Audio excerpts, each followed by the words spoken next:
On 1st of Feb 2024, Finance Minister Nirmala Sitharaman will present the Modi government's 11th budget, this including the interim budget in 2019 being an election year. And through these years, 3 finance ministers have presented the budget, including the late Arun Jaitley, Piyush Goyal, and this being the 6th one for Nirmala Sitharaman. Let's take you through some of those highlights and big changes that came into being in these budgets so far. The first thought that comes to anyone's mind when one refers to the budget are the personal income tax rates.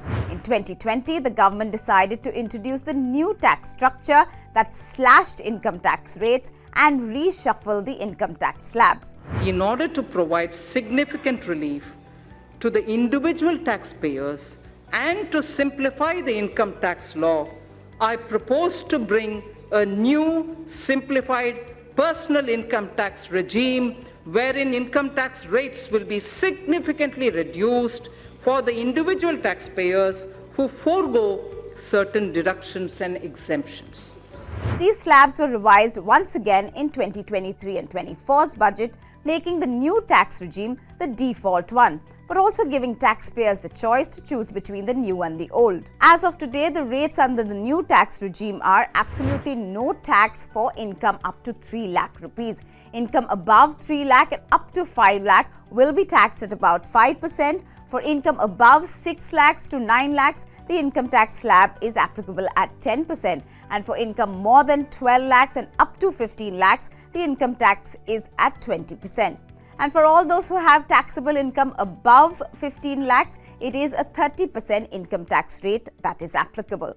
Now, taxpayers are always looking for more exemptions and avenues to cut down on paying their income tax. In the first budget after coming to power in 2014, the Modi government wanted to encourage more people to park their savings and hard-earned money within the banking system. And they went on to raise the annual investment limit under Section 80C from 50,000 rupees to 1.5 lakh rupees.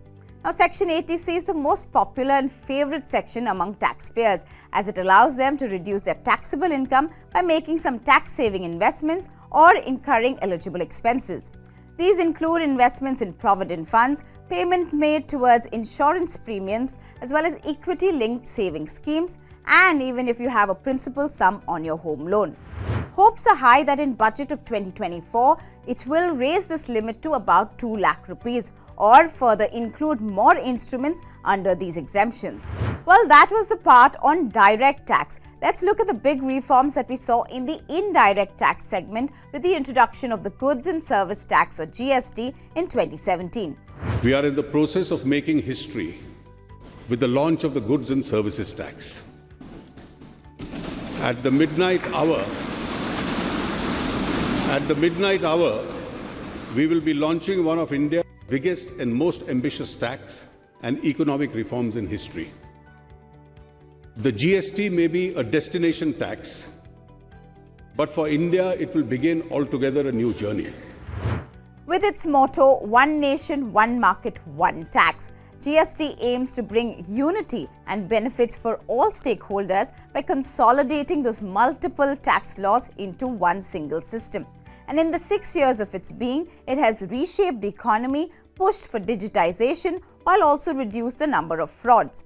The GST Council has managed to fit over 1,300 goods and 500 services under the 4 tax slabs, which is of 5%, 12%, 18% and 28% under the GST.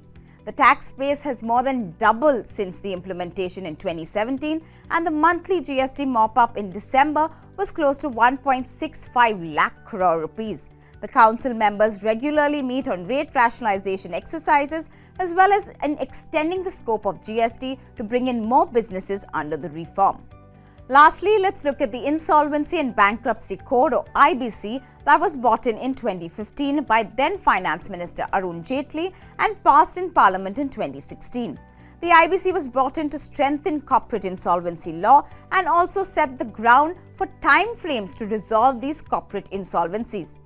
As per data from the Insolvency Bankruptcy Board of India, IBC has rescued 2,622 companies, 720 through resolution plans, 1,005 through appeals and reviews as well as settlements, and 897 through the withdrawal plans.